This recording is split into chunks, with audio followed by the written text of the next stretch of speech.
This is Richie Cunningham of WZAZ-TV, bringing you the exciting final moments of the first annual Leopard Lodge Demolition Derby. You can have your main event of the evening. motorcycle humps, ready to race to you. These days are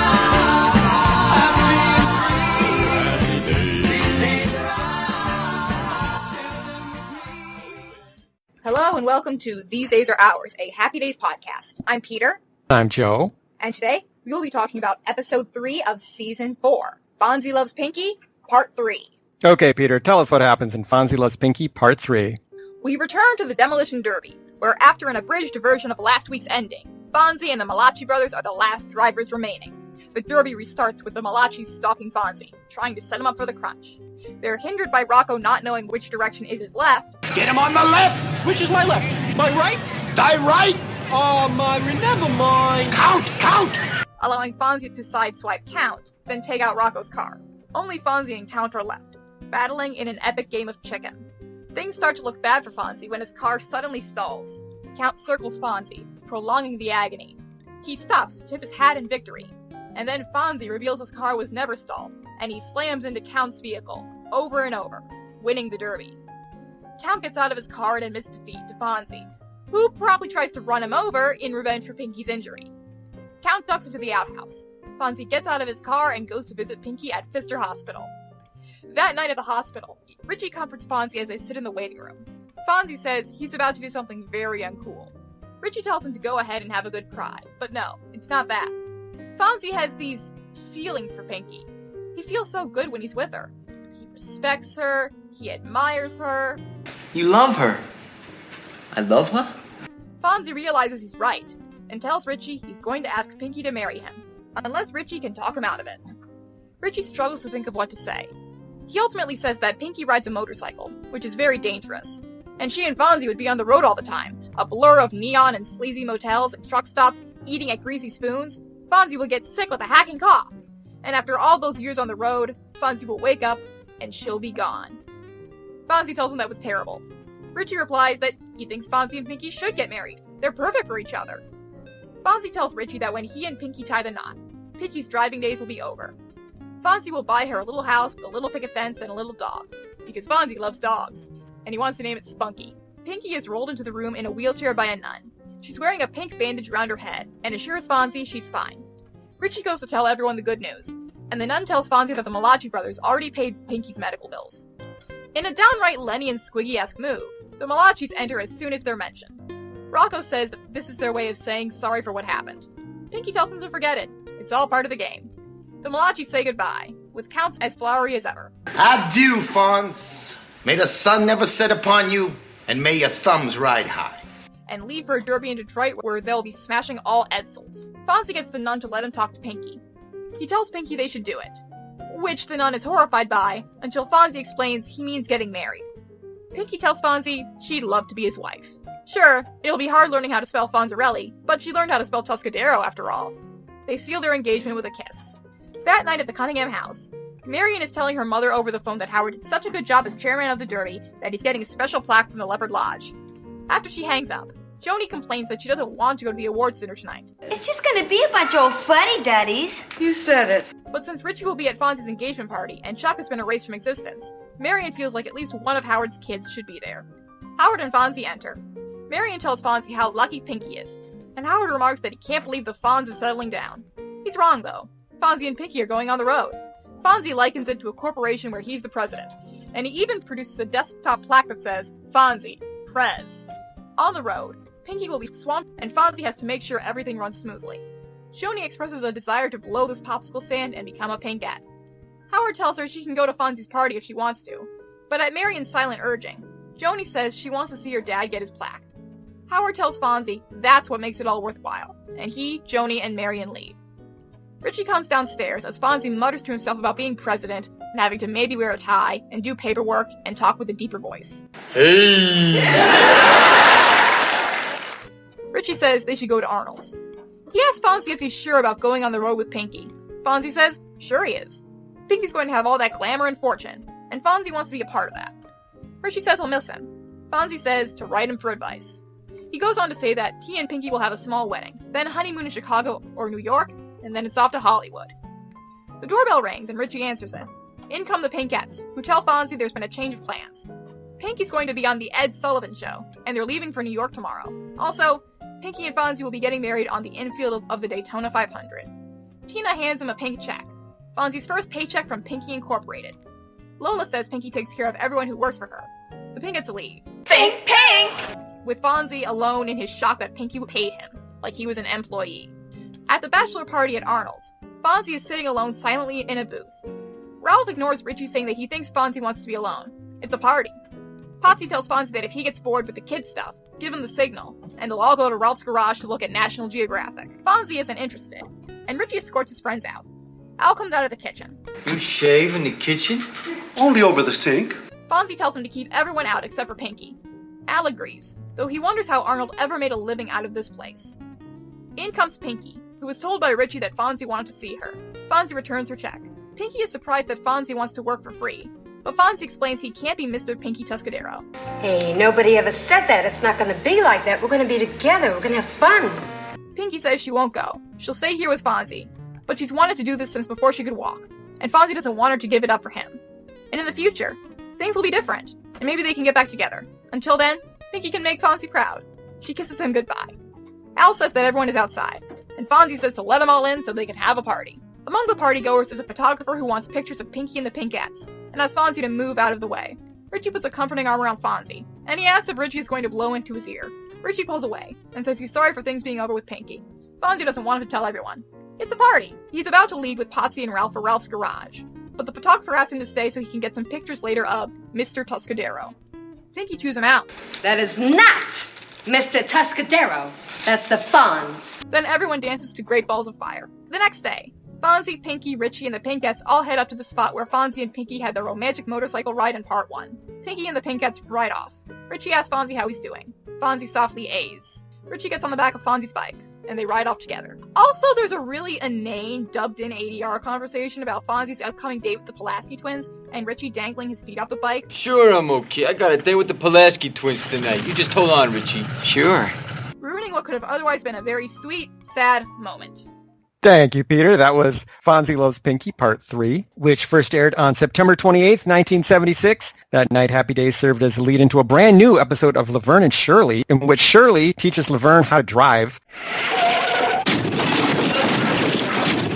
Over on NBC, Pappy, played by Robert Conrad, was shot down over a Japanese-occupied island on a new episode of Baa Black Sheep. And on CBS, Steve Lawrence and the Walter Murphy Band were the guest stars on the Tony Orlando and Dawn Rainbow Hour. Fonzie Loves Pinky Part 3 was directed by Jerry Paris, and it was written by Joe Glauberg, who had previously written Bringing Up Spike and Two Angry Men. As for guest stars this week, well, Roz Kelly, Michael Pataki, Ken Lerner, Doris Hess, and Kelly Sanders are all back from last week. We talked about all these wonderful folks in our previous podcast, so go back and listen to that one. For new people, we have Seal Cabot as the nun. Are you sure she's all right? Would I lie? Seal was a Chicago actress who worked in films and TV from the 60s to the 80s. This is the first of her 3 appearances on Happy Days. Seal had previously appeared on The Monkees, The Andy Griffith Show, The Addams Family, The Brady Bunch, and many, many more shows. Her movies include Beyond the Valley of the Dolls, A disgrace. Absolutely disgusting. Freaky Friday with Al Molinaro, and a string of Don Knotts movies like The Reluctant Astronaut, The Love God, Shakiest Gun in the West, and The Ghost and Mr. Chicken. Seal's daughter, Sarah Ballantyne, is still working in films and TV today. So, Peter, what did you think of Seal Cabot as the nun? She did not get a lot to do, but what she did get to do was very fun. Her horrified expression when she thinks that Fonzie and Pinky are going to do it being premarital sex, obviously, is very amusing. And she gives off a lot of warmth, a lot of practicality, basically everything you want a nun to give off. I like Seal Cabot's part a lot, which is why I chose to spotlight her in my review of the episode. What I liked about her character was that she seemed like a horny nun to me. She seemed like she had like sex on the brain. It was like very, very close to her thoughts. Well, she called Fonzie Pretty Eyes, so it might not be specifically that she has sex on the brain. It's just that Fonzie gives off this kind of aura that affects every woman who is attracted to men within a certain radius. And it even works on nuns. We also have a cameo by Jerry Paris, our faithful director, as the photographer at Arnold's. Excuse me, could I get some pictures of you, the lovely couple up there with the motorcycles? Thank you. We've talked about Jerry's career as an actor and a director before. People probably know him best as Dr. Jerry Helper on the Dick Van Dyke Show. Did you have any thoughts about Jerry Paris as the photographer? Not really. He was fine. It was a decent performance. The character is kind of nothing, but yeah, he did a good job. I liked his jacket. I thought his suit was quite notable. Yeah, kudos to the costume department. As for songs this week, we have Hooray for Hollywood, performed briefly by Henry Winkler. Cry by Johnny Ray, which was just used last week, so maybe try a little harder, music department. And we also have Great Balls of Fire, performed by Anson Williams. I think this is the first time when they've had Anson on the soundtrack, even when his character is off screen. You broke my will, but what a freak. Goodness gracious, Great Balls of Fire! Cultural and historical references for the week. Could Fonzie's cagey strategy at the Derby, where he pretends to have stalled only to come back to life, possibly have been inspired by Muhammad Ali and his 1974 match against George Foreman, commonly known as the Rumble in the Jungle? Or is Fonzie's symbolic death and resurrection another allusion to the gospel? Is this another... Well, I've talked about Fonzie as sort of the Christ figure of Happy Days before. Yes, you and have. So I thought it might either be a Jesus allusion or maybe a Muhammad Ali allusion. I don't know. If Fonzie is Jesus, then who's Pinky? Mary Magdalene? Yeah, absolutely. Okay. She is the Mary Magdalene of the show. And lo, Jesus and Mary Magdalene broke their engagement because Mary Magdalene was going to New York to be on the Ed Sullivan Show. And Jesus didn't want to get in the way of her career. So let it be written, so let it be done. We have talked about Edsels before. The Edsel was a very unsuccessful car marketed by Ford in the 1950s. Although its lifespan was brief, the Edsel managed to lose $250 million. And so they keep making jokes about Edsels on the show. The Ed Sullivan Show. The Ed Sullivan Show, America's #1 TV variety show. Starring Ed Sullivan, nationally syndicated columnist of the New York Daily News. Originally titled Toast of the Town, was a weekly variety show hosted by gossip columnist Ed Sullivan. It ran from 1948 to 1971 and was one of the most watched programs on TV. In addition to singers and comedians, the show featured all kinds of specialty performers and animal acts, which explains the juggling bear joke later in the show. I don't know that Ed ever actually had a juggling bear on the show, but that's very typical of what he would have had. The Daytona 500 only started in 1959, so it's very unlikely that it would have been known to the characters in this story. So this episode takes place in 1959? No, because the race did not start going by the name Daytona 500 until 1961. Okay, what is time? For the record, the Daytona 500 is an annual 500-mile NASCAR race held at the Daytona International Speedway every February. So, again, this story is taking place in late January, early February? It seems pretty warm out. Yeah, especially since last season really harped on how cold it was in the winter in Milwaukee. Season 3 was the season of weather, and I think we've gone back to the days of Happy Days just taking place in eternal summer. National Geographic is mentioned multiple times in the show. National Geographic is the monthly magazine of the National Geographic Society. It's been published since 1888, so it would have had way more than just 12 issues by the late 1950s. But the magazine was famous for publishing photos of topless Native women from around the world.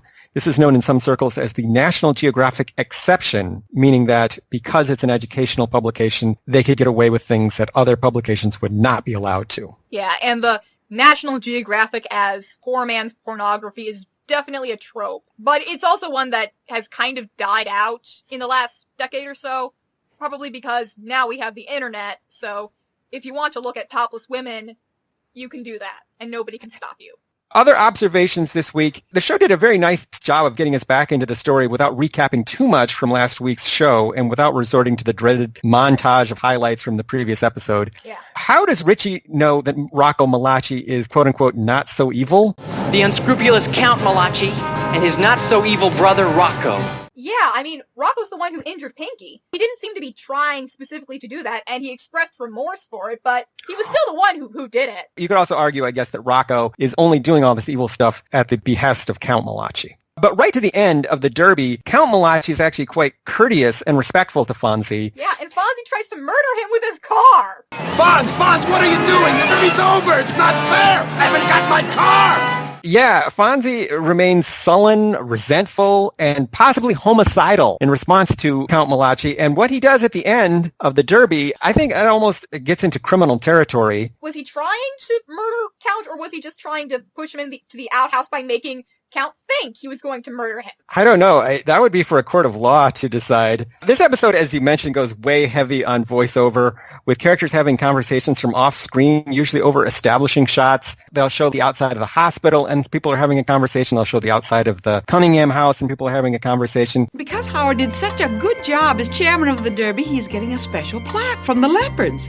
Too much exposition in this episode. I think they thought that we might not get what was happening otherwise, unless they really explained it. Part of me wonders how quickly this episode was written, and if any of it was rewritten when the main cast did not get along with Roz Kelly, because they were originally planning for Pinky to be a recurring character, even a main character, but I have to wonder, when they decided not to do that, did they rewrite this episode to give Pinky an out? How much of this episode was the original vision? Was Fonzie going to propose to Pinky if Roz Kelly had been a main cast member? Would they have gotten married in season 4, or what? I think a lot of this voiceover stuff was added when the episode was desperately rewritten in post-production. There's too much evidence to suggest that this thing was rewritten in a panic when they realized that Roz Kelly would not be returning to the show, and then they had to throw in all of this voiceover stuff. Oh well, you have to work with the reality of the situation. Now, when Fonzie is talking to Richie about his dream of domestic bliss with the picket fence and the dog, you can see orderlies wheeling a body behind them in the hallway. Now, is this equating marriage with death? It's a very odd... I'm going to say it is. And speaking of that dog, Fonzie is going to name his dog Spunky and not Mr. Cool. What would you name a dog, Fonz? I don't know. Spunky. The Fonz and the Happy Days gang is officially non-canon. Not because of the time travel, but because Fonzie did not name his dog Spunky. The Malachi's paying the bill was a really nice gesture, and Fonzie is still a jerk to them. It's a really nice moment because it shows that the Malachis are not just Saturday morning cartoon villains. They can recognize when they've done something awful and try to make amends for it. I get that Fonzie would maybe hold a grudge because they hurt Pinky, and I guess he ultimately kind of makes peace with them, but still, you tried to murder one of them. The only justification for Fonzie running down Count Malachi with his car and then Count Malachi ducking into the outhouse is that's a very cartoony solution to the problem. Weirdly enough, once the Malachi brothers leave, the show kind of loses a lot of the cartooniness. But once the Malachis are gone, the rest of part 3 is pretty low-key. Fonzie and Pinky's getting engaged, and Fonzie slowly realizing that maybe this isn't going to work out. Speaking of nice gestures, though, I really like the scene of Joni volunteering to go to Howard's award ceremony. It's a really great scene. It is very, very sweet. It's very nice, but should the Leopards actually be honoring Howard, this demolition derby seems like it would be a liability nightmare. Yeah, Pinky could sue them, and so could Count Malachi for the attempted murder if he doesn't sue Fonzie. The cost of the insurance alone would eat into the profits, especially as you mentioned, one of the drivers was injured and another was threatened. I don't think for the Leopards that this was a great moneymaker. Maybe it was. People are going to be talking about the murder derby for years to come. I guess so, and I guess they sold the TV rights. So this was something I even noticed when I was a little kid watching these in reruns. Having Fonzie receive a pink paycheck from two girls wearing pink scarves is the show's not-so-subtle way of demonstrating that the Fonz would be sacrificing his masculinity if he married Pinky. Fonzie can't marry Pinky because if he did, he would kind of cease to be the Fonz. It feels particularly interesting juxtaposed with Fonzie's dream of domestic bliss, where Pinky will give up her driving and they'll get a house with a white picket fence. It's basically saying that Fonzie and Pinky are incredibly alike in a lot of ways, but they ultimately want different things. Fonzie's dysfunctional childhood has left him with a desire for a stable domestic life, whereas Pinky wants fame and adventure and the Ed Sullivan Show. They also both like to be the one calling the shots. Most of part 1 of this 3-parter was them having this argument because Fonzie thinks he can tell Pinky what to do, and Pinky really doesn't like that. She does not like having her autonomy dictated for her by someone else. You have to wonder if the marriage between Pinky and Fonzie would have worked out in the long run. Maybe these are two strong-willed people who couldn't make the other one live the way they want them to live. I have to wonder if that was inserted in when it was decided to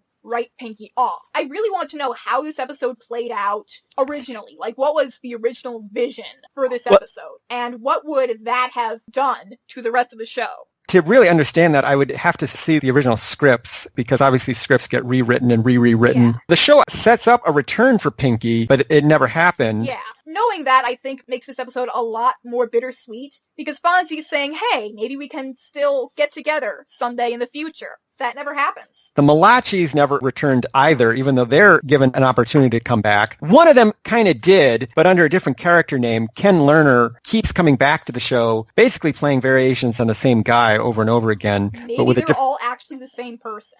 Maybe they are, but this is his second one, because he was Frankie for a couple of episodes, and now he's Rocco Malachi, and he'll come back, I think, as Rocky Baruffi eventually. So Rocky Baruffi has been mentioned on the show a whole bunch of times, so maybe they're just doppelgangers. It's like on Xena, where you have a bunch of characters who all look like Lucy Lawless, and it's never really explained. So this is like that. Happy Days is just like Xena. I think that's the first time that comparison's ever been made. One of the Pinkettes, this bothered me, one of the Pinkettes, I think it's Lola, blatantly flubs one of her lines.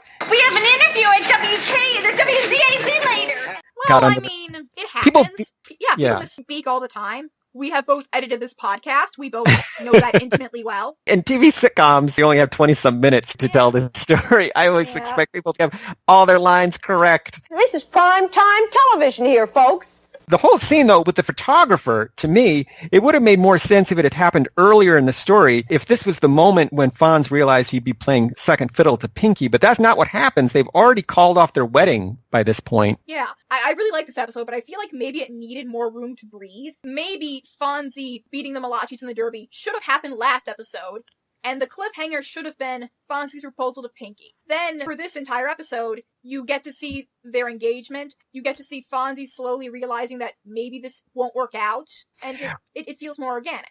Maybe they needed to make this a four-parter. I don't know. But that moment would have actually had a lot of impact if they'd put it earlier in the story. By the way, this is the Fonz's second broken engagement, which is becoming a pattern for him. Does he ever get engaged again and then it doesn't work out?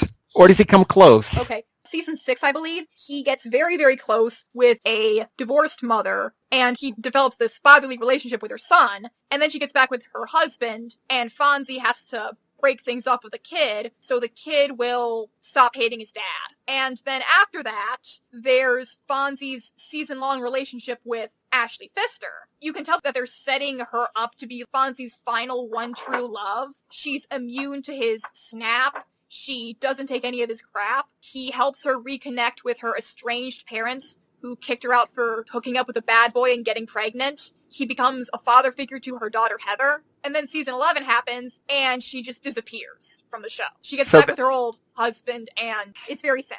Okay, so that's all coming up. A lot of drama for the Fonz. As you mentioned, the tag of the show is very, very odd. I'm not sure why all these characters, including Richie and the Pinkettes, are meeting out in the woods when this is really a private matter between Pinky and Fonzie. Why is Richie there? Why are the Pinkettes there? He can ride off into the sunset with Fonzie on Fonzie's motorcycle. I was reminded a little bit of the ending of Casablanca, with Fonzie as Rick, Pinky as Ilsa, and Richie as Louie. Louie, I think this is the beginning of a beautiful friendship.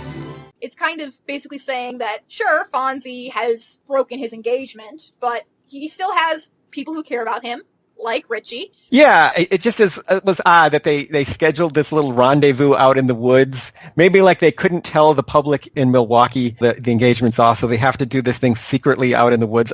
Maybe they are. Maybe Fonzie is going to pretend to be long-distance engaged to Pinky for a few months until the lie gets all out of hand, and he has to admit to everyone that the engagement is broken and he's not marrying Pinky. That should have been a season-long plot line. Yeah, they could have really milked that. I might have just let the final scene play out with some dignity. That conversation is really bad, and this episode is kind of a bummer. It's very bittersweet, and I think they threw that last ADR conversation in there to kind of keep things lighthearted, because, the name of the show is Happy Days.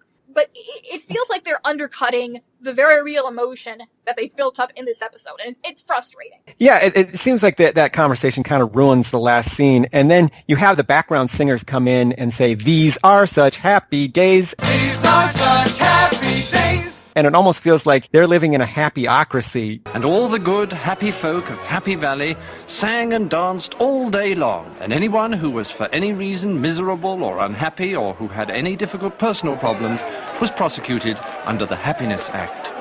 where you are forced to be happy because the song says Sunday, Monday, happy days, Tuesday, Wednesday, that's what happy it's like days. to live in a sitcom. Yeah, it's like a nightmare. Maybe it's a commentary on the stifling conformity of the 1950s. That's the only way that you can interpret it, because otherwise they've just taken what should be a really nice moment, which is Fonzie leaving silently with Richie on the back of the motorcycle, and they kind of ruin it with all this dumb conversation about the Pulaski twins. Like, who cares at this point about the Pulaski Fonzie just broke his engagement, and he made a date with the Pulaski twins? The hell, man? That just seemed like really cheap and really stupid, and obviously it was added in post-production. So, were there any notable Happy Days fashions in this episode? We already talked about the photographer's jacket, so I want to give a shout-out to Pinky's space-age jumpsuit that she's wearing during the scene at Arnold's. It's really cool. It's like this shiny silver getup with pink accents, and it looks really rad. Her outfit is really cool, and that's why I say that she is not from the 50s. She's actually from the 70s, because Maybe I don't think... she's not even from the 70s. Maybe she's from far into the future. Far into the future. And that's how she's able to come back in time. She's from a time period where they have perfected time travel. One brief Happy Days fashion that I wanted to ask you about, and if you had any opinions of it, was Joni's dress that she's going to wear to the Leopard Lodge. Did you notice it at all? It's fine. It looked like a little bit Oktoberfesty to me. Maybe that's appropriate for the Leopard Lodge. This is not a dignified organization. You've seen their hats. So I will ask that age-old, timeless question, was this episode any good? Yes, it was. We've talked a lot about how this episode is kind of messy. It's got a lot of odd choices. It's kind of structurally weird. And it's got a lot of really annoying ADR. But I kind of like that about it. I like how you can kind of see the seams. I like knowing the background of this episode and knowing that this was something they probably put together under a tight deadline, because I think that there is still some very good, genuine emotion in it. I think that it works very well as a character study of both Fonzie and Pinky. I feel like we know both of these characters better and what they want. If they had, like, maybe a few more days to tighten things up and rearrange things, I think this would have been a really great episode. And as is, it's just pretty great. I tend to watch these episodes a few times through for the review purposes, and Fonzie Loves Pinky Part 3 is one where it was not a chore to watch it the second and third times through. As messy as it is, it's very entertaining. Mm-hmm. And it's got all kinds of craziness going on. You start with more of the derby stuff, and then there's the nun, and then there's the engagement, and then the stuff out in the woods, and all this craziness happening, which is a lot for a half-hour episode. Mm-hmm. And as you say, there's a compelling character stuff happening between Fonzie and Pinky, and they're very, very interesting, dynamic characters that really grab your attention. So, yeah, Fonzie Loves Pinky Part 3 is a very messy episode, and it feels rushed and hurried and disorganized, but it's also undeniably compelling, and I'm sure it was a huge ratings success. So, tell the people where they can follow us and find out about what we're doing. Listeners can follow us on Twitter at Fonzie Podcast. They can follow me on Twitter at Sphericals. That's SFERICALS. And they can follow me on Twitter at Joe_A_Blevins. They can find this podcast online at thesedaysaroours.libsyn.com, and they can email us with questions, comments, and concerns at thesedaysaroourspodcast@gmail.com. And what do we have on the docket for next week? Next week, Fonzie struggles with anger management issues in A Mind of His Own. That's an interesting sounding story for the next episode. So see you later, alligator. In a while, crocodile. Tell your daddy and your mama too. You've got something better to do. Don't stick around the house the rest of your life. You ain't changed, you can do what you like. You'll be the queen of my highway, my motorcycle mama, and we'll see the world from my highway. We'll get a mouse jacket and hairy bonus too. We'll get respect from the towns he rides.